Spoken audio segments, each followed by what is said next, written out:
Okay, today I'm going to tell you how you can direct your own Tim Burton film. But before I start to tell you how to do that, I'm going to need to tell you a little bit about Tim Burton himself. So Tim Burton is from Burbank, and he was not a good student. He was really into dark, kind of creepy stuff, and went to the Disney Animation School, where he fell in love with animating, and then he decided to do that for the rest of his career.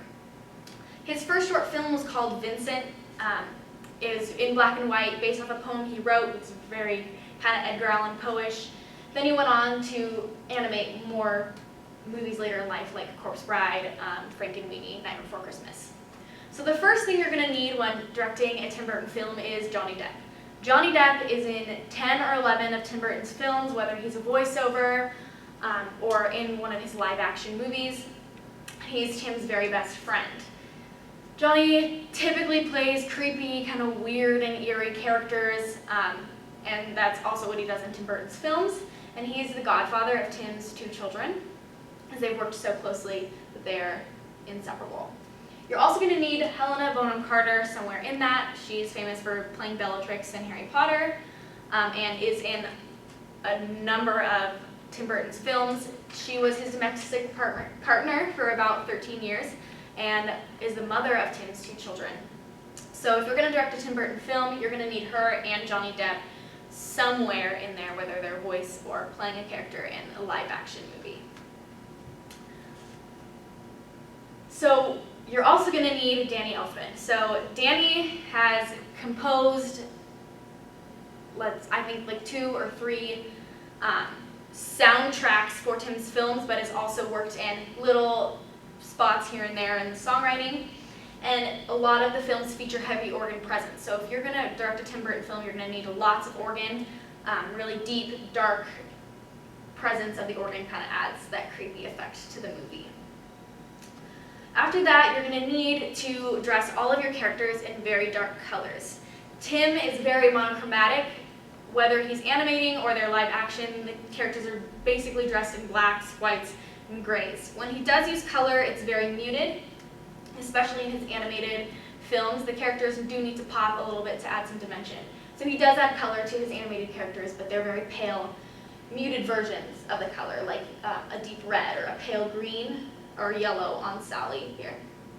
You're going to need to have the plot line go something to the spiritual or paranormal nature. Paranorman is about a kid who can talk to dead people, and it just kind of follows the adventures with his friends and how he interacts with those ghosts. Abraham Lincoln, Vampire Hunter, also Dark Shadows, a vampire movie by Tim Burton, and Beetlejuice, a poltergeist who is summoned by people here on Earth, so you're going to need something paranormal. When you're creating animated characters, they cannot be proportional. So Victoria's parents in Corpse Bride, her mother is very tall and slender and has a pronounced face, and her father goes up to about the mother's waist and is very short and fat. So they're not proportional at all. The facial features of your animated characters need to be very, very dramatic. So the eyes generally take up most of the face, and the chins are either pointy or long and pointy, and the mouth is drawn very closely to the edge. Noses range from being very small to very large and not proportional, weird looking. And the animals generally don't have much shape. They kind of look like hot dogs with a point. That's what most of the dogs look like. So in the live action films, Tim also tries to make his characters look as morbid as possible. They look like they're dead. So Mad Hatter, who's a Johnny Depp character, has very pronounced cheekbones and drawn-on eyes to make him look dead, like a skeleton. Or just make your animated characters skeletons themselves, like Jack Skellington and Emily, who's a dead corpse bride. They are actual skeletons. So what you want to do is add to the death factor there. So what you're also going to need to do is have them sing about something freaky and weird in their life at some point. So Sweeney Todd, based off the musical Sweeney Todd, so Tim didn't really have to do much there, but definitely use the music to incorporate that in there.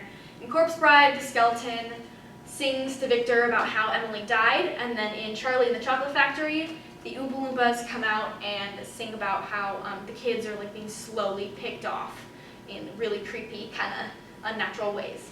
And that is how you direct a Tim Burton film.